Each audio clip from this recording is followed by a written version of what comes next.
Yes, sir. We back with another episode, baby.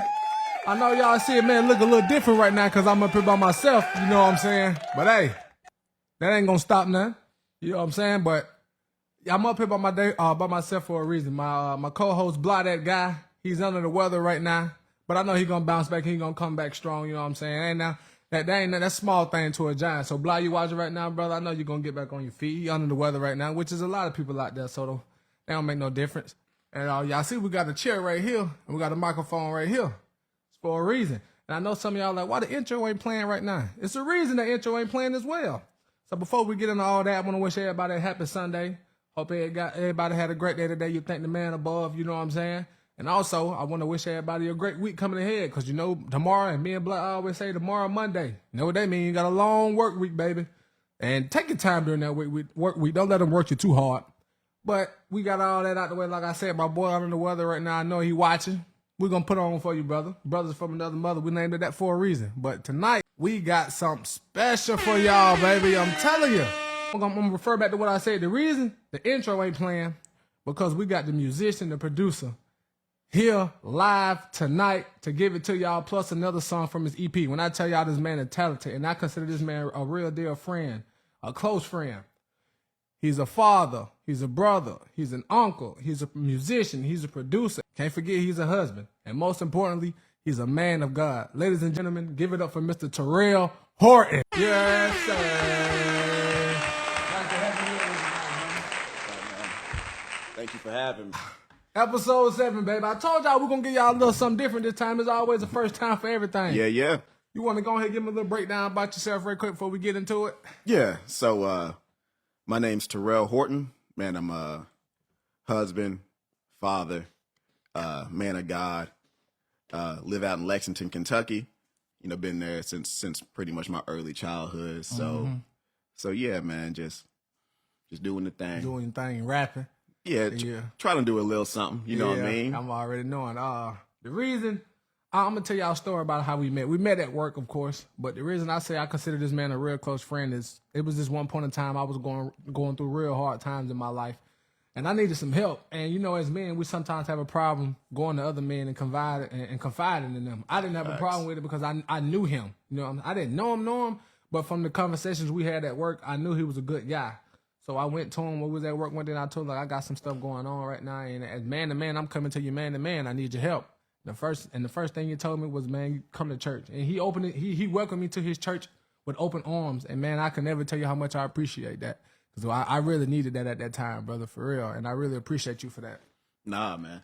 I appreciated your vulnerability. Like you said, man, men don't know how to ask for help, for real. And so the fact that you even trusted me with that information, I guess, showed the depth of our relationship at the time. Yep.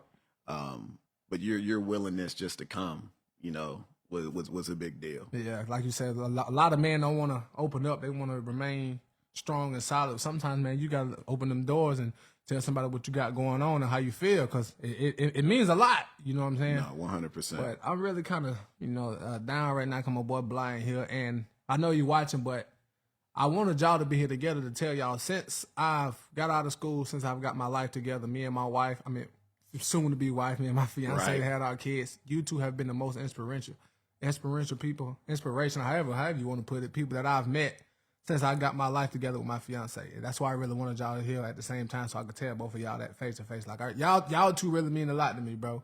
And coming from me just being 27 and y'all being older, y'all really put me on game on what to do and what not to do. Like, kind of like father figures up here in Kentucky to me. And I really want to appreciate y'all for that. Blah, I know you're watching. I want to tell you I appreciate you too, my brother. Yeah, shout out to Blah, man. You got a lot of wisdom, bro. Just some of the stuff that I've seen on the pod, man.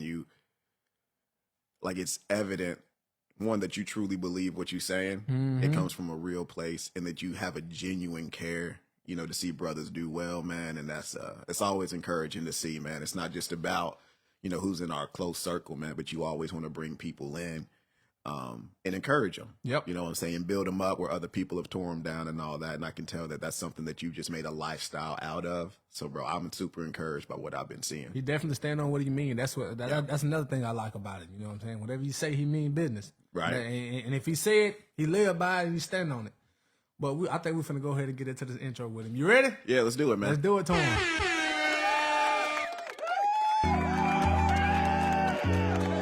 Mr. Terell Horton performing live.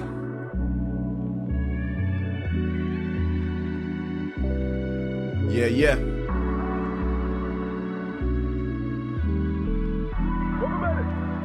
We got tired of the fables. Come have a seat at the table. Strengthen our partners, the angle. Off the top rope with the banger. We became brothers from strangers. Can't do it minor, we major. Brothers from another mother, we chopping. Life on life, let's get it popping. Challenging all of my niggas to prosper, cause giving up is not an option. We laugh, we cry together. Bad boys ride, we die together. Hold each other to account through the highs and the lows. Overcome and celebrate with the bros. Never leave a nigga out in the cold. If he wrong, we get him right and bring him back home. Knowledge is power, we seek to restore. Build them back better than ever before. This that real talk unadulterated. Ain't worried about folks, they supposed to hate it. And that last bar can't be overstated. We chop it up anyway, motivated. We got tired of the fable. Come have a seat at the table. Strengthen our partners, the angle. Off the top rope with the banger. We became brothers from strangers. Can't do it minor, we major. We got tired of the fables. Come have a seat at the table. Strengthen our partners, the angle. Off the top rope with the banger. We became brothers from strangers. Can't do it minor, we major. Yeah. There it is. I told you we had the man performing it live. So if y'all, I ain't gonna say if y'all need any type of intros made for anything, cause this all got. You can find your own. Find your own. But yeah, man, how long did it take you to write that? You want the honest answer? Yeah. I wrote that in about 25 minutes. Ooh. That's a flex right there, man, cause I remember me and Blah was talking about having an intro. We were like, I don't know how I didn't know what song we was gonna use. We was more sort of focused on the video for YouTube. And you like, you mind if I give it a shot? And I'm like, go ahead.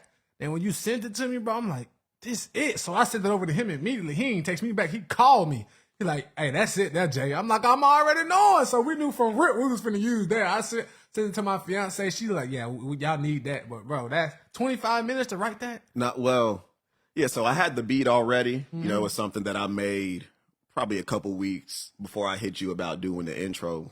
And yeah, so when you all kind of gave me what you all wanted to do, like since I had the direction, it was super easy to go through. You know what I mean?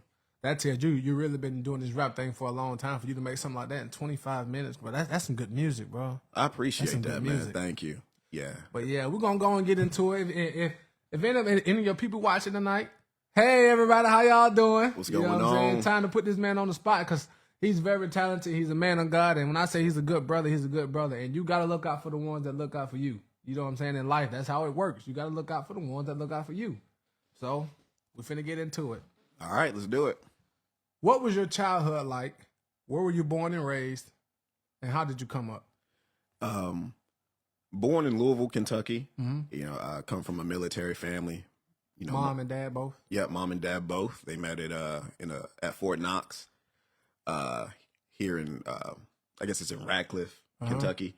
And but I was born in Louisville. They didn't want me born on the military base. So I was born in Louisville and then spent like my first year in North Carolina with my grandparents because both my parents were active duty at the time.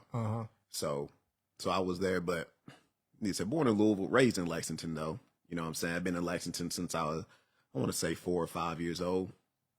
So when you say born in Louisville, how long did you spend in Louisville and in North Carolina? So yeah, born in Louisville.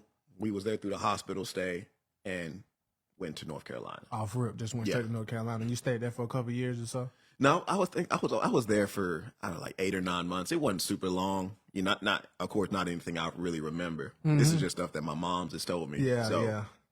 And you say you came over here in Lexington and you've been there since then? Yeah, man. I remember when we first moved to Lexington, lived in a little apartment. Yeah. And me, my mom, my stepdad, and my little brother. And then eventually bought a house over on the north side of town in Lexington, over close to Paris Pike. Yeah. I know where that at. Yeah. Yeah, and then we was over there for, goodness, I want to say we were there for 6 or 7 years. So So So, you've been yeah. in Lexington basically all your life. Yeah, right, man. basically. Lexington's home. Yeah, You know yeah, what I'm yeah. I would saying? consider it home as well. If I lived the same timeline as you from Louisville to North Carolina, then straight to Lexington, you've been here since then. I would consider that home too. Yeah, So for do you sure. like it in Lexington? Did you like it at first? Yeah, man. I mean, I was a little kid, so it's bigger than Radcliffe, Mm-hmm. Kentucky. So, Where is that at? I'll be honest, bro. I don't know. You know, I ain't like the only time I've even been it out there. sounds small. It's out towards Elizabethtown. Okay, I know where that at. I ain't never heard of Yes, that. it's Hardin County. You know, like I've been pretty much in central Kentucky. Mm-hmm. You know, like I said, so I don't know a whole lot about it. I know we used to go out to Elizabethtown once a month. Mm-hmm. And we would stay there the weekend because my parents, they were in the military, so they had drill. Yeah, on the weekend. Yeah, I guess they were in the reserve. So Yeah. so they had drill on the weekend, like 1 weekend a month, and on that weekend we would go up and stay with this woman we call Oma. Mm-hmm. And we would be there for Friday, Saturday, She's Sunday. kind of like a friend in the family type. Yeah. Type deal. Yeah. Yeah. So And you said your mom and dad both served in the military. Like that's the I would say branch. I think that's how you said. Like yeah, they were both in the Army. yeah, Army. Mm-hmm. You ever had some thoughts of going or? Nah. I do come from a military family. Uh-huh. You know, my grandfather was in the military as well. Oh, okay. He served in, he was in Vietnam and all that, but it just never really, it never was for me. Mm-hmm. And actually, I will say my parents kind of encouraged me not to do it unless I felt like this like burning desire. Yeah. And I just didn't, man. I wanted to do other things, and I heard a couple bad and good things about the Army military. I know the benefits is great. Yeah. The benefits is great, but I know Yeah. a lot of people say it kind of messes with your mental. But I feel like that depends on the person you are. If you let them get to your mental. yeah, and a lot of it is too. I mean, you got to think these people are going out, Mm-hmm. they're serving the country, and at the end of the day, a lot of times, like these people are preparing for war. Yeah. You know what I mean? And so, like the mindset that you have to be in to be willing to lay your life down, for people that you've probably never met, and some that are opposed to the fact that you even exist. Yep. You know what I'm saying? Like that takes it takes a level of mental fortitude and a level of mental toughness Mm-hmm. that they are trained to instill in you. You know what I mean? So that even when you come home, you're not taking it personal. You know what I'm I saying? know. So is it true? Like when they did they ever get what's the word I'm looking for? When we go overseas, what's that? Deployed. Yeah, deployed. Did they ever got deployed? So to my knowledge, my mother never did. Mm-hmm. My stepdad for sure did. He was a part of Operation Iraqi Freedom soon after the terrorist attacks in 9/11. Mm-hmm. And he was gone before that as well, actually. I can't remember what he did, but he was in Kuwait, I believe, before that. So, which I think at the time was a non-combat zone, but he was still active duty. So, there was a few years where we kind of saw him in spurts. He'd be gone for 8-9 months at a time. Mm-hmm. And of course, we were worried. You know what I'm saying? Yeah. And I will say, my parents had they had just split at this time, so I think that made it a little bit harder. Was the fact that like we're dealing with kind of the consequences of kids going through a divorce and just wondering what that looks like, and then him going overseas shortly after that. We were just like, yo, are we ever gonna see our pops again? You know what I'm saying? Mm-hmm. So. But yeah, man. I mean, what can I say? God preserved them both. And, So did he kind of have that same military when he actually came home? Was he like they say a lot of them get up early in the morning still? They still talk a certain way still. Did he still have that effect? Not really. Mm-hmm. Because I will say so. He's a police officer Now, he still is, but he was a police officer. Before he deployed, like he's been a police officer pretty much as long as I've known him. He was, and if I'm not mistaken, he was also in the military police. So, he was on the force in Lexington. So, getting up early, he worked night shift. Mm-hmm. So I'm a big fan of night shift. I love it. Oh, same. Can't do first or second. Listen, definitely. Like I could probably do first, definitely not second. Nah, when you got kids in the family, you can't do second. Nah, that whole work, you can miss me with all that working in the middle of the day stuff, bro. Like that's. When I was younger and I didn't have no responsibility, second was my thing. I didn't do nothing anyway. I didn't go out, so taking up my day, I don't mind. Keep me out of trouble. But I can't do first shift simply because I'm not a morning person. And there be too many big bosses there on first shift. I like to Right. I like to hide and chill and lay back. You ain't finna work me to death. Third shift, that's me right there. Now, see, like, I like first shift. I think I prefer third shift, typically because you make more money. Yeah, they get that shift differential. Yeah, they give you that. They give you that little premium, that little splash on top. And it so- make a big difference. Sometimes you're $1.75, hey, whatever you can give me, I'll take it. Right. No, it's a big deal. But I mean, eventually I'll be on first shift. I know. Just as my kids get older. You're gonna slowly migrate to first shift. Yeah, and wanting to be there just for the important things. You know what I mean? Like, I've always known that third shift is a short-term play just to kind of build up until I can try to figure out getting in some sort of leadership position. Yeah. And then jumping on first shift in a leadership position so that I can still be there for everything they need me to be. Yeah. So. First shift is the place to be when you want to do something like that. It is, man. And but like I said, thank God for like a true third shift. Like my shift right now is 11 p.m. to 7 a.m. Like it's perfect. Family's asleep. I get home, help them get ready for school. When they look at it, you ain't even leave for real because they Exactly. sleep by the time. Yeah, that is perfect. Exactly. That's a perfect schedule. Even for my marriage, man. Like she asleep 9:30, 10 o'clock. I slide out, go to work. You know, she got the kids up when I get home. I help them get ready, get out the door, go to sleep. Come home. Also, I get up. when you do get home and you go to sleep, you got the house to yourself, basically. Yeah. Ooh, that's some good sleep. Yeah. Me and my dog. You know what I'm saying? That's some good So, sleep there. So, where did your love and passion for music come from? man, so for music, like for music in general, it was super young. Like I grew up on like classic rock and country music, and I always found rock music very fascinating. Ain't rock? Don't they gotta do a lot of noise, basically? Well, it depends on the brand of rock that you listen to, but like I'm thinking of something like hard metal or something. yeah, see, so I never really got into the metal stuff. I like the musicianship in it. I just couldn't really understand the lyrics, and I'm big on lyrics. But for me, we had this album by this band named Boston, and I cannot tell you the name of the album, but my dad wore that album out, and we'd play it front to back. We listened to it in the car. We do all of that stuff. So it went from country and classic rock to like the early boy band era. Like the first album I ever bought with my own money was an NSYNC album, which is a Justin Timberlake. That was the mixtape. The album name. Yeah, like when he was when Justin Timberlake was in a boy band, it was a 4-member, 5. I think it was a 4-member group, maybe 5. I don't remember, but it was called NSYNC, and I was like, yo, this is dope. Like I like pop music, so I think my affinity for music just came from being exposed to different genres.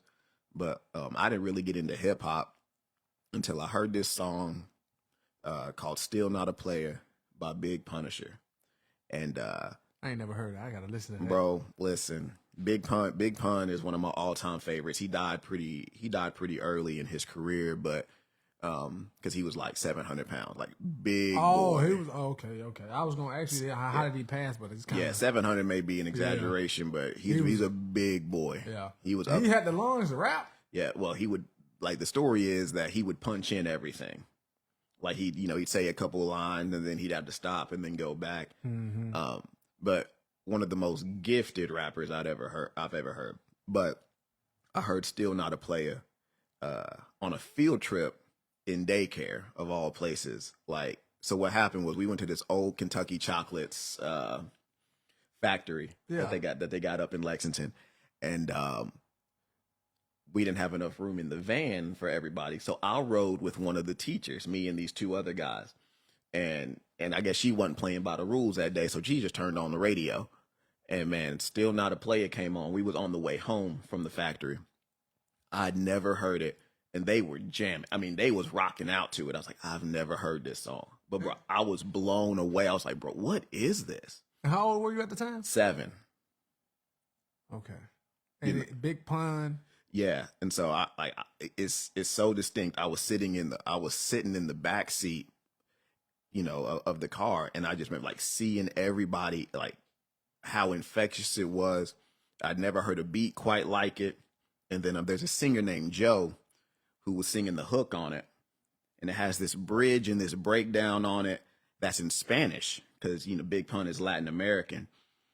And I was just like, bro, like this is incredible. Like this song is amazing. And from there, like the wheels started turning. I was like, dude, I love this. And so I started asking my mom, who I don't want to say she tried to shield me like from hip hop. Yeah. Because my mom's always been a big hip hop fan, but she like I said, she loves country as well. Yeah. So she kept us focused on the country music just because she didn't like a lot of the messages that hip hop was giving out. But when I discovered hip hop, she was willing to have that conversation with me. Found out that she was formerly in a rap group, like things like that. Yeah. So when you say the messages it was hip hop was giving out, then you think it's the same now, or it got worse or better? I think the messages are very similar. I think it's just the way that it's gone about. Well, one, I think there was a period where, at least in as far as hip hop culture, not necessarily what everything was being pushed mainstream, but as far as people that could, that were a part of the culture, like I think you really had to have talent, to get any sort of notoriety. Of course, there's exceptions to the rule, like Vanilla Ice wasn't that talented as far as rapping is concerned, right? But he did have a hit though. Yeah. But yeah. but as far as people like that were specifically a part of like hip hop culture, right? There was a level of talent, I think, and a respect for the craft that happened. And now I feel like that's kind of been watered down. But as far as the messaging, I'll say this. I think drill music is a little extreme. Oh, yeah. I love the sound. Like I can't front, like the beats are incredible, but I mean, it's an entire subgenre of hip hop that's solely about killing. You know what I'm saying? And it's actually getting to these youngins out here. Right. Days. Like they people really are trying to live through, they artists, whoever speaking these lyrics and through this music, they really trying to live that. They are. And a lot of it is too, like where the entry level for hip hop is so low now. And I don't mean that in a negative way. I just mean in the sense that like everybody can buy equipment. Everybody can, get a Spotify account or a SoundCloud and just, get a little, Anybody can blow up, basically. Right. You just gotta have that little support group. Yeah. Yeah. And I think that it's just getting to the place to where one, people don't have as much respect for the craft of rapping anymore. Which is always kind of that's the old head in me. It's because I know like some people, they made it an intentional decision. Like somebody like a Nicki Minaj, right? Like Nicki can really rap. She doesn't do it anymore. Would you say she's the best female rapper we got right now? No. What would you say? I think she's definitely like she'll go down as far as like she might go down as the best. I don't think she is the most gifted. But she's mad talented. You know what I'm saying? Yeah. I would say the best that's rapping currently is probably this rapper named Doechii. Or it's Doechii. I can't remember how to pronounce her name. I think it's Doechii. I think I've heard of her before, but I never listened to her. But nah, bro, she put out a mixtape last year called Alligator Bites Never Heal, and it's incredible. The entire mixtape, bro, like front to back. I was like, bro, this is incredible. I mean, it won I want to say it won album of the year at the Grammys. Like it's an incredible piece of work, man.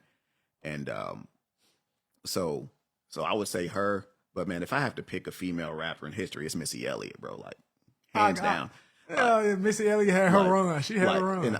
And the thing about Missy was, you know what I mean? It was the creativity for me. She was pushing the boundaries of hip hop. You know what I mean? She was willing to do things other people weren't doing. She was super animated. Like her and Ludacris for a while were like my two. Like just the way they would attack a song was so inspiring to me because their contemporaries weren't quite doing it like that. You know what I'm saying? So when you listen to music, you listen deeper. You know what I'm saying? A lot of people just listen to, I understand the lyrics sometimes, but you actually listening to the instrumental, the beat, everything going on, plus the lyrics that's going along with it. Yeah, like I love, and I think that does come from my love just for music. Like, so like I started playing the cello in the 4th grade, right? Yep. Mainly just to get out of class. I really had no desire to play it, but it got me out of class for like an hour a week. It's like, bet we'll be in here. And I slowly but surely fell in love with like the arrangement of music, understanding like what actually goes into crafting, an instrumental work, and listening to, and these are like symphonies though. You know what I'm saying? This is classical music, but I'm slowly but surely gathering like, oh wow, like look at all that's going into this. I'm like, and some of it's so subtle that you can't tell that it's there, but you can definitely tell when it's not there. Like, and so so that helped me as far as like shaping me and understanding the craft, like why it's so important to have certain things in music. It made me start analyzing like, okay, so what is it that I like about this music other than I think this is a dope song? What about the song is drawing me to it? You know what I mean? Yeah, I get where you're coming from. And so when I say somebody like Ludacris, who would push the boundaries of rap, and he could be really raunchy at times, you know what I'm saying? Like his first big hit was What's Your Fantasy, which is just about sexual exploitations anywhere you want to have it, right? Yeah. It was crafted so well that even though like sexually explicit like content is something that sometimes I'm like, sometimes it's just too much for me. You know what I'm saying? But it was crafted so well. I was like, bro, like he really made a club banger about this. That's everywhere. You know what I mean? The beat was perfect. The way that he attacked the rhyme schemes, and I'm like, bro, like he's spitting. You know what I'm saying? The video is super animated. Like he had my favorite music videos back in the day, man. He just like what he was willing to do. Same with Missy Elliott, like the creative side of it. Yeah. You know what I mean? It went beyond just wanting to rap well. It went into creating like an experience for the listener. Yeah. And so like me, that's where I'm trying to get to in my own craft. Like I think I rap really well. You do. I give you that. You gotta give you your flowers. You do. But I'm trying to get to the place to where the experience for the listener is something that they can go back to over and over again. Like I don't think that I'm there yet. So that's where I'm trying to get to. But anyway, yeah. What you mean by? Sorry to cut you off, but when you say get to the point where they can go back and listen to it over and over again, you're trying to say like how, I'm gonna just take Lil Wayne for instance. How Lil Wayne have a lot of bars, I would say, in his rap, and people go back to listen to the song again to catch what he said and be like, "Yo, did you just hear that? Like he said da da da da da da." You got to put the bar together. Is that what you mean by when you say you want them to go back and listen to it to catch a few things you said, or just Well, I think too, like I'm trying to get to the point in my music to where when people hear it the first time, like they're blown away without understanding the depth of it. Like there's because there's a surface level side to it, and then there's a depth side. And if you can get them on the surface level side, it would be like, bro, this is crazy. I love this, and I don't know why. The more they listen to it, the more they pick up on what's actually going on, what's actually being said. Yeah. Right. Because, I come from like my favorite tradition of rappers is just people that get on and just bar you up. You know what I'm saying? Like most listeners aren't like that. Yeah. You know what I'm saying? That's like, even when I did the intro song for you guys, the first person I sent it to was my little brother. Cause he's always been very honest. Yeah. So he's not a yes man type of guy. He gonna let you know at all. That's the type of people you need in your corner though. Yes, absolutely. I sent it to him and he was like, bro, this is what you need to be doing. It's stuff like this. Mm-hmm. He's like, it's the best thing I've heard from you in a while. He's like, it's short, it's succinct. He's like, but bro, it's so catchy. And like I hadn't made music like that in years. Like it's the first time I was like, let me step out of what I normally do and do something that's going to fit the vision for what somebody else has. Yeah. And so from there, I've been thinking through it like, okay, how can I incorporate what I did, for my friends for what they're doing into what I'm doing? Yeah. And how can I mesh the two things together? You know what I'm saying? And for you to make that in, you said 25 minutes, and I gave you like what, 3? You asked me like, what's the message y'all trying to get out of the intro, like the entire podcast? And I think I gave you like 3: positivity, and it was 2 more other things. And for you to hit that in 25 minutes and hit it right on the money and turn it into a song, bro, that was impressive. I appreciate that. That was man. impressive, bro. Because even Blah said it when he listened to it. He said everything he's speaking in this song is what we're trying to bring to this podcast and get people to realize that's what we're trying to push out into the world. I'm talking about you hit it right on the money, and to do that in 25 minutes. That's why every time I hear your song, any type of song, I had to play it to somebody like, bro, listen to this, or I comment like, man, you gifted, because bro, you don't. I ain't gonna say you don't realize. I'm pretty sure you know you're talented, but you really got the rap game to go somewhere with it, bro. You got it. I appreciate that, man. And you don't curse. Like some people have to curse when they rap to get people attention. You flowing, you spitting lyrics. And man, I'm gonna be honest, I ain't never been the type of guy that really cared too much about rap music without cuss words, because I'm trying to have something to have me in the truck, you know what I'm saying? But when I listen to yours, I'm like, bro, like this'll have you like drive and calm down, and you listen, like you say on the surface and the deeper level, listen to your music, it'll take you down, and you're like, okay, let me listen to actually what he's saying. And I went back and watched your TikToks while you was rapping one of your songs off your EP, and I was looking at the words. I'm like, bro, you really spitting. Nah, I appreciate that, man. Yeah, like I said, I think it's just something that, like, you know, I rap first and foremost for me. Mm-hmm. You know, I believe that gifts are God given, and sometimes I believe that first person the gift is for is you. Yeah, like hip hop is just my outlet. Mm-hmm. You know, and music has always been that for me. You know, I didn't realize that it was God's gift to me. I always thought it was God giving me a gift to give to everybody else. Yeah, I understand. And in prayer one day, he's like, nah, he's like, this gift is for you too. He's like, there's a reason that you have this gift. There's a reason that you love music. He's just like, I created you that way. Mm-hmm. You know what I mean? And I think, just through prayers and our conversations, you know, he just revealed to me, like, man, he's like, you don't got to put out everything you create. He's like, I gave you this as an outlet for you. It's something that gives you rest. It's something that brings you peace. Mm-hmm. First and foremost. He's like, and when you can create from that place to where, you know, hey, as long as you can stand behind it, forget what everybody else has to say about most it. Definitely. Yeah. You know what I mean? And I think I'm finally at the place where I'm like, no, I can 100% stand behind what I'm putting out. Mm-hmm. You know what I mean? I stand behind it with you, man. I'm telling you, you're really gifted with it. And I pray and I really do hope you go somewhere far with it, because I know you got the love for it. And just having the love for it is really it's going to bring in that consistency, having the love for it. And no matter what you're doing, when you stand consistent, you're going to get noticed somewhere. You're going to get noticed. So I know you're going to get out there. I appreciate that, man. Thank you. Yeah, that's most humbling, definitely, bro. Real most humbling, definitely, for real. And I give flowers to whoever deserve them, and I gotta give you. And I'm pretty sure Bly was here too. He give you your flowers, bro, because you gifted, you talented with it. Nah, thanks, man. We'll see where it goes. Yeah. Whatever God wants to do with it, you know. So I'm gonna do my part, and then whatever He wants to do with it, it's like just leave it in His hands. Yeah, like I heard somebody say it this way, and it stuck with me. It's like I'm gonna go as hard as I can, as deep as I can, with it, and let God control the width of it. Mm-hmm. Like I'm gonna just dig as far deep as I can into this thing, and then God will control how far it actually goes. Yeah. So like I can't focus just on the results. I gotta focus on the work. Mm-hmm. You know, I gotta, you know, like let me do the work. Let me put in. You know, it's sowing and reaping. It's like let me sow as much as I can.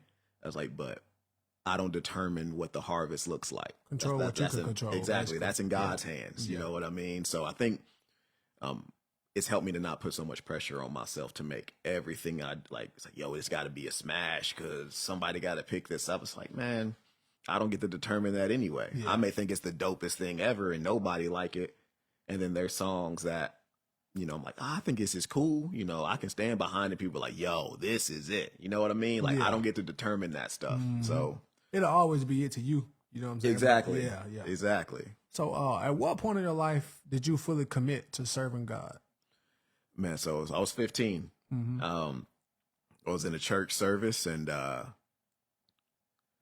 man, so I'd been going to the youth group in my church, for a couple of weeks. Didn't really like it. Yeah. Like at all, actually. I feel like that's how it started off for a lot of people. Because when you go to church, they preaching stuff that you feel like you can't relate to. That's why you see a lot of kids or teenagers now in church either sleep or on their phone. They can't relate to what's being said. Yeah, and I just didn't. It just wasn't something that I enjoyed. Mm-hmm. You know what I mean? I did feel like for a long time that what was being said just didn't relate to me. And part of that is too, is like, honestly, like if you're not a Christian, like Christian stuff doesn't make sense to you either. You know, so that's part of it. Yeah. But part of it is too, it's like, look, I'm 15, you speaking to 20 and 30, you speaking to 30, 40-year-olds. I ain't there. Yeah. But I remember being in a service, and my best friend to this day, man, he's my older brother. His name's Travis, and we were in a service, and he knew that I rapped. I knew that he rapped. You know, all that. We talked about it before. But man, we're in this service. I'm sitting down, and it's clear as day that God is moving in this church service. Yeah. And I'm just sitting in the back, and I'm taking it all in. And he pulls me to the side, my boy Travis. He comes back and finds me. He's like, "Hey, man." He's like, "I know you out here trying to rap and do this thing." Because I was doing Christian rap at the time, just because that's the only way my mom was going to let me rap. You know what I mean? So, so I was like, "I know that you doing this rap stuff." He's like, but if you ain't really worshiping up in here, he's like, they ain't gonna feel what you saying out there. Yeah, I feel that. Yeah, you know, and bro, like that's all it took. Like it would like my heart changed in that moment. Like I didn't have the altar call, you know, go down, give your life to Jesus sort of moment. It was literally that conversation. And it's like something flipped, and I could feel it. Like in that moment, I was like, okay. That was your turning point. It was. Yeah. You know, and then, you know, so that's kind of the first one. Because I say I have two big moments that really like shaped kind of the crux of my faith. So that's the first one. And then the second one, my senior year of high school, we thought we were going to lose my grandfather. Yeah. I mean, we got a call in the middle of the night that we needed to get to North Carolina right away. Was y'all in Lexington at the time? Yeah, so we were in Lexington. My mom comes and gets me and my brother. Of course, this is 2 or 3 o'clock in the morning. She's like, "Get in the car. We're leaving now." We're like, "Whoa, what's going on?" It's like, "Your grandfather's in the hospital. We need to get there immediately." And so, of course, we're tearing up. And we're like, "Oh my gosh!" Like my grandfather's the greatest man that I've ever known.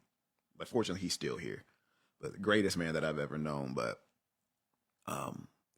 we're getting to the place where we're thinking he's gonna pass. So we're praying on the way there. But I'm angry. Like I'm so frustrated. Because you're thinking like, why him out of all people? Why is this happening to him? And too, my senior year was really weird. Because this is like the second semester of my senior year of high school. But I'm going through a lot at the time, just in my personal life as well. And so I'm kind of at this place where I'm starting to really doubt that God has my best interest at heart. Yeah. Because I'm struggling. You know, I'm going through the phases of life. I'm like, bro, this is tough. Like, where is God in all of this? Yeah, I feel like everybody hits that in a certain time in their life. Exactly. And I remember sitting in my grandmother's house. I'm sitting at the computer, and I'm listening to this album called Food and Liquor by Lupe Fiasco. And Lupe Fiasco is not a Christian by any stretch. He's actually a dedicated Muslim. But he had this line on the opening song. It's called Real. And the third verse, he said, "Struggle is just another sign that God loves you, because on the low, being poor makes you humble." Say that again. He said, "Struggle is another sign that God loves you, because on the low, being poor makes you humble." And bro, I heard that line and I was like, okay, I get it. Yeah. You know, and that, you know, I was on the crust of losing my faith because of, my grandfather was the tipping point, seeing everything that was going on. At this point, we didn't know if he was going to live or not. Yeah. And that song, those lyrics, it hit me. Like, it's amazing what God will use to reach you. Yeah. You know what I'm saying? Yeah. Like, you know, like I said, it wasn't a sermon. You know, it wasn't a gospel song. It's this song by this Muslim rapper. And bro, it hit me. It pierced me to my core. It's like, man, like God is trying to do something in me.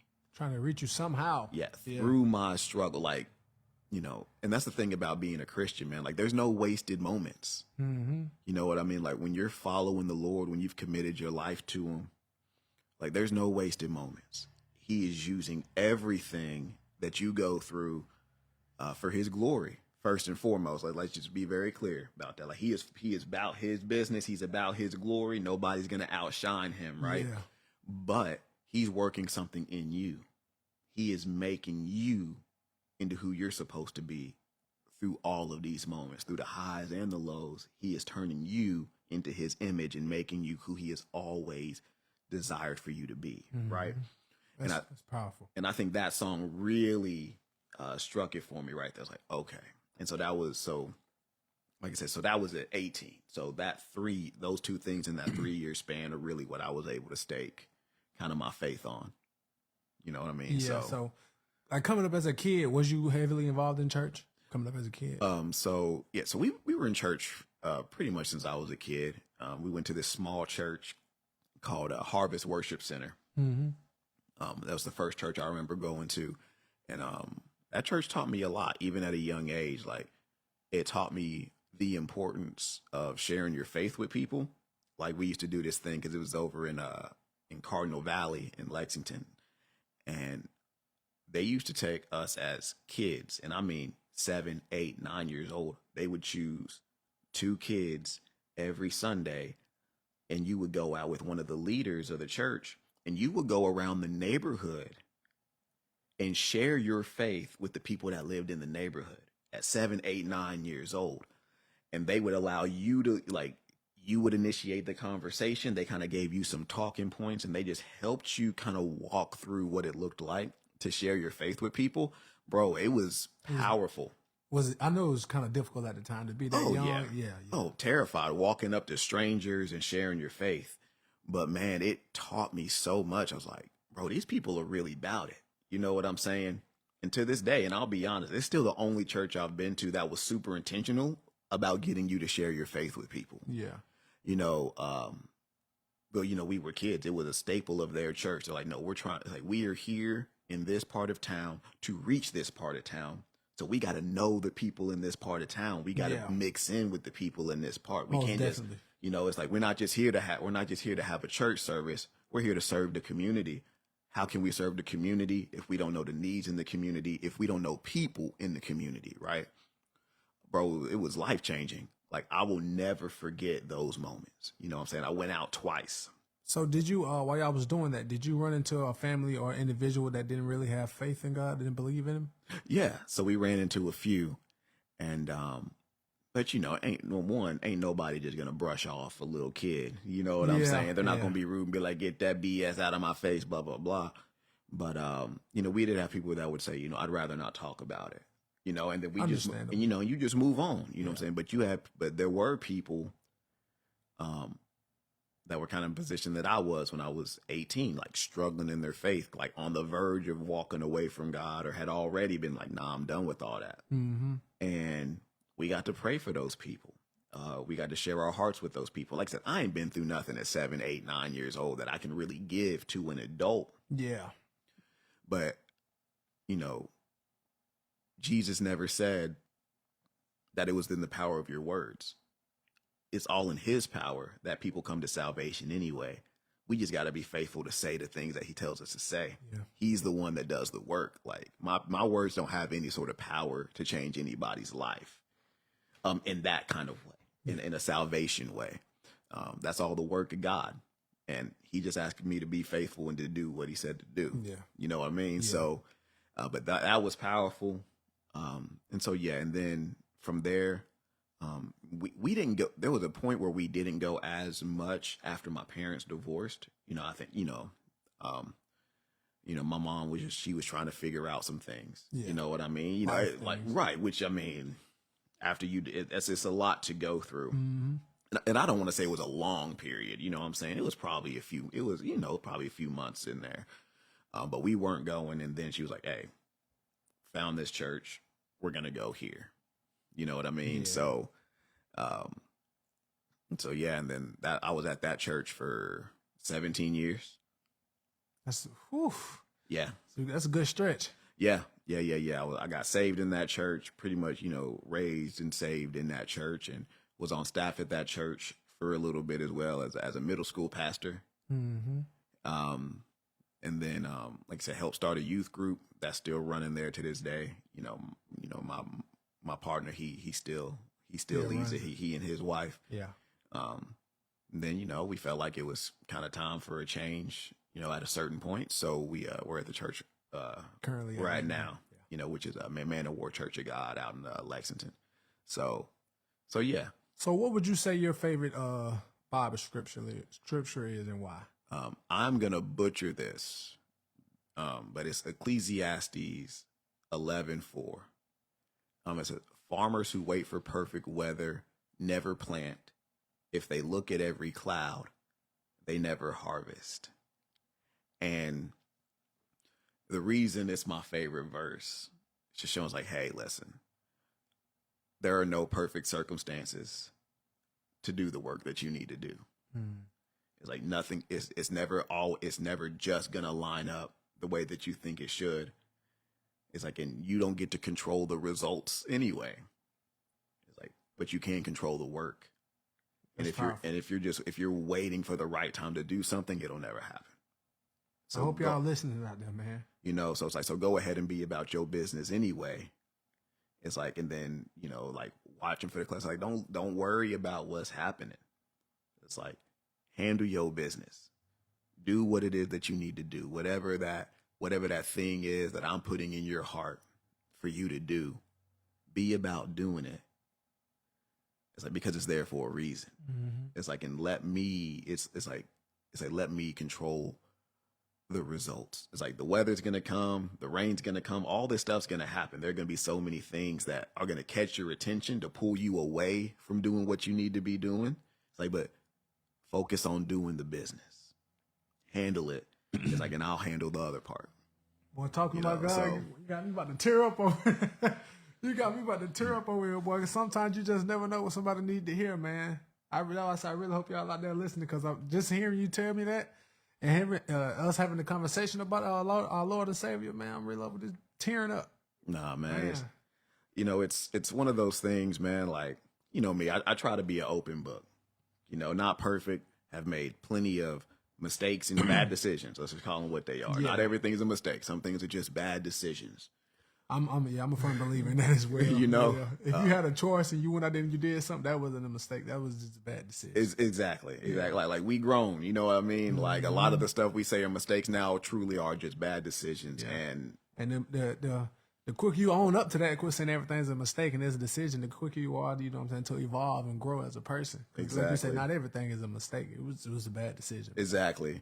But through that, I try to be as consistent as I can. Yeah. And, like, my consistency is me being grounded in my faith. Like, that's it's the most important relationship I have in my life, in my relationship with God. You know what I mean? And that relationship informs everything else. And it informs every other relationship. Like, when I'm not in proper fellowship, with God, if I'm not praying, if I'm not reading my word, it affects my other relationships. I become very selfish, because I am naturally a very selfish individual. And I know that about myself. Would you think your wife will agree? Oh, 100%. 100%. Like, I am naturally selfish, and almost not in an arrogant way. Like, I don't care about what you got going on, but selfish in the sense of, like, I value my time above everybody else's. You know what I'm saying? And I think there's time for that. You know what I mean? Like, I feel like at a certain point in life, everybody should be selfish at some is point. that like, you got to create space to work on yourself, right? But I can't do that at the detriment of my family. I can't do that at the detriment of my commitments. You know what I'm saying? And because at the end of the day, I'm not just here for me. Yeah. And so if I get so focused on what I got going on, the things that I'm doing, I am missing the people that God has called me to reach. Because at the end of the day, that's part of the reason he comes and makes his home in our hearts, is for me to reach other people and hope that they have the same experience that I've had with them. You know what I'm saying? So, me being out of order in that relationship will draw me back into kind of this secluded, it's all about me sort of stage. Yeah. You know what I mean? So, excuse me. As a man that's been married for 10 years. Yeah, it'll be 10 years in April. What would you say is the biggest key to a long-lasting marriage? Communication, bro. And I think, even bigger than communication. Well, because like me and my wife, like I said, we're both Christians. We took Christian vows in a Christian church, Yeah. you know, very specifically. I think I've had to realize, man, if there's a problem in the marriage, I'm the one that probably needs to change. It's not the other person's You're fault. saying you because it's you, or just you as in the male? No, me just as in me. Okay. Like anytime that there's a problem in our marriage, it's very easy for me to look at her and be like, you need to get your stuff together. Mm-hmm. And don't get me wrong, there is an extent to where it's like, nah, they tripping. But what am I doing to help with that? How am I supporting my spouse in those moments? It right? take a lot of growing to do to sit back and question yourself. About Yeah, because like that. at the end of the day, we're a team. You know, like if I'm hurt, she's hurt. If she's hurt, I'm hurt. It's like if we're thriving together. It's not just one or the other. And I have dedicated my entire life to her. How do I look at her situation and be there even when she's pissing me off, even when I'm annoyed? You know what I mean? That's difficult. It is. Man. You know, and that's why they say like marriage is work. Like it's love 100%, but love is defined by actions. Yeah. You know, like this feeling of love that you have at some point is going to go away. All right, let me ask you this. Do you think love is good enough to hold a relationship or marriage together, or you need some other than love? I think it depends on what your definition of love is, on if love is enough. Okay. So if love is like the emotions, absolutely not. Because that's gonna change. Because those they fluctuate, right? Mm-hmm. There are moments that I absolutely adore my wife in every aspect, and everything we do is just, I mean, the emotions are there, everything's gravy. You know what I'm saying? Yeah. And then there are moments where I'm annoyed, I'm frustrated, and I have to choose to love her anyway. And that is difficult. That's something I need to work on right now. I know she's gonna tell me when I get home, but you got to do a lot of growing to choose to be there for someone that just, you know what I'm saying, aggravated you or made you feel some type of way about something, but you still sit there and choose to love that person. That takes a lot. It does. But that's how the people of old did it, man. That's why our grandparents and to an extent some of our parents have long lasting marriages. You know, a lot of people think, oh, it's because divorce is just taboo, and I'm like, and to an extent it was in that generation. But I look at my grandparents. I'm like, how are they able to sustain marriage as long as they've had? Mm-hmm. Because they choose each other every day. Even in the low moments, they are committed to one another, not out of obligation, but because they love each other. Yeah. They choose each other every day. You said those vows for a reason. Exactly. Yeah. Like, and marriage is more than just a contract, man.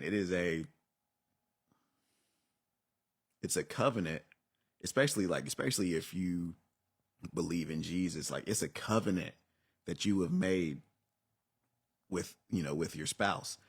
And the thing about our faith as Christians is that Jesus has made a covenant with us. Mm-hmm. And even when we are unfaithful, he's still faithful. Yeah. Even when we're pushing him away, he's running towards us, right? Marriage, even biblically, is a representation of Christ's love for the church, of his love for his people, how he continues to pursue even when we push away. Yeah.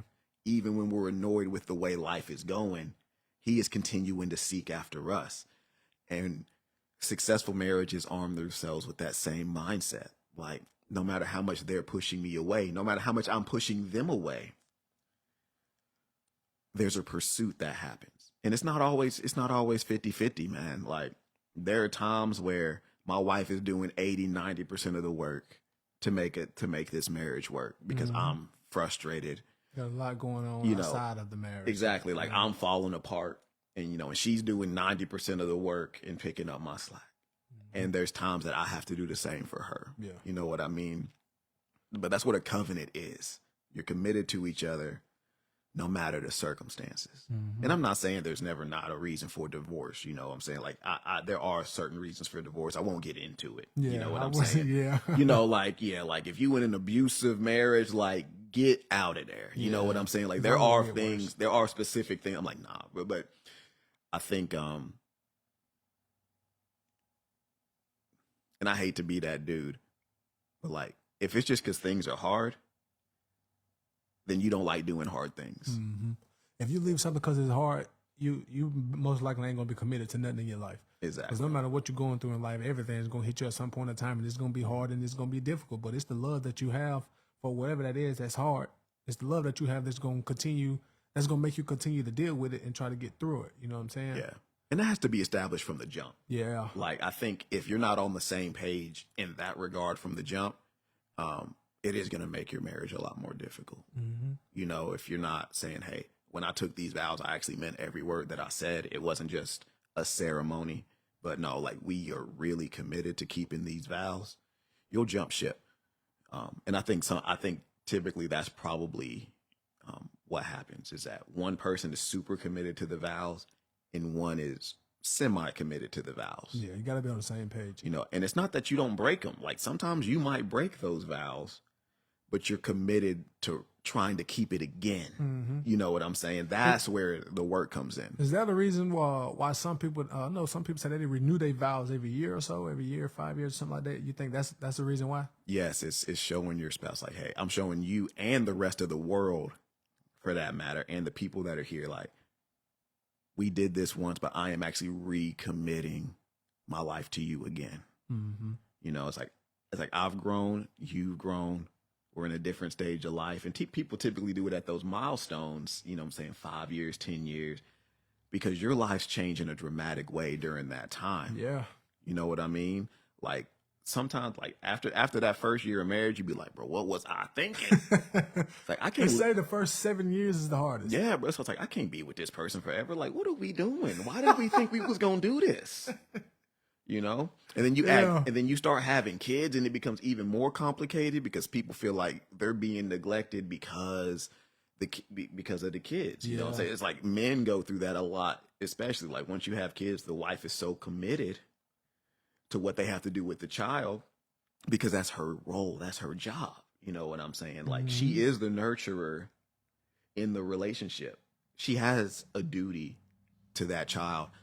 And men be like, oh man, well, she just don't love me like that no more. It's like, nah, bro, that ain't the case. You being mad selfish right now, bro. Like, that's your child too. Like, what are we talking about? When the kid come into the picture, a lot of things change. Yeah, and that's why I said, like, I'm naturally selfish. You know what I'm saying? Like, I had to go through the growing pains of, you know, when we had my daughter.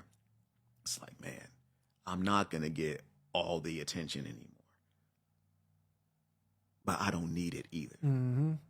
Like, I have to be content in who God has made me to be, and I have to lean on that relationship for Him to strengthen me during those times, because I can't be there for my daughter right now, especially as a baby, the way that my wife has to be there. Yeah. And she has to give herself to that if we want that child to grow the way that she needs to grow.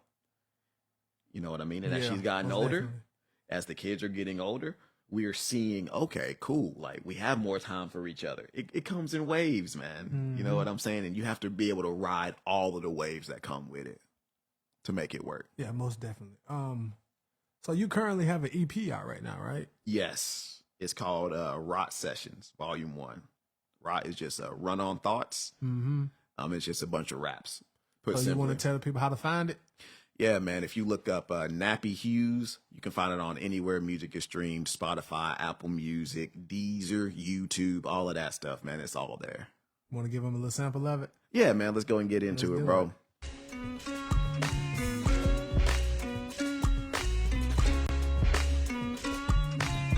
Yeah.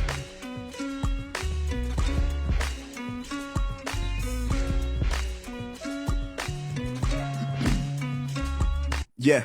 Everybody has a vice, what's yours? Mine is like a supervision with this mic and cord, cause I be running off with words a brother can't afford. Yeah, right, I got the skills to pay the bills and more. I refuse to build a resume of just folklore. You wanna rumble in the weather, then let's step outdoor. Please don't be too long-winded, I got plans at 4. I squeeze you into my agenda just to run up score. All in good sport, you win some, lose some. Everybody hits an L no matter where you grew from. You just take it on the chin, might even leave a few crumbs. So you show off as a vet, although you be a new chum. Confident in my ability, they'll remember me. Never hiding my identity. On the killing spree, I have loyalty, sympathy, simplify. I mean, may not be marine, but I breeze in the open sea. Wave goodbye to my petty limitations. Excuses I had made for my lack of elevation. I ain't want it bad enough and feared the confrontation. My dream took second place to the comfort I was chasing. But now it's donut time, glazing myself, kids. Saw my attributes on the grid and placed my own bid. Sly as a fox headed west, ready to go dig. Pay no mind, the onlookers fuming about to blow wig.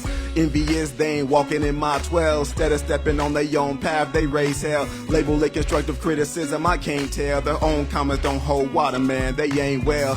I told you that my vice would cause a stir in a world of white buildings. I'm simply Peter LaFleur, an average Joe or a common man if you prefer, with the God-given fragrance like frankincense and myrrh. Yeah. Man, I'm telling you, if you know music, man, if you know good music, you know good music. And if you just heard that, that's good music, man. I'm telling you. Go find it all on all the social sites you said. Make sure I got it on Apple Music right now. When I tell you I bump it like it's Young Boy, I bump it. And that one, what, Donut Time? Donut Time, yeah. My favorite, man. Hey, we appreciate you for coming on tonight, brother. Spitting the wisdom that you have for us. Man, appreciate you having me, bro. All right, man. I'm gonna get in the truck and listen to that. Man, we out, man. All right, man. Peace. We became brothers from strangers. Can't do it minor, we major. We got tired of the fables. Come have a seat at the table.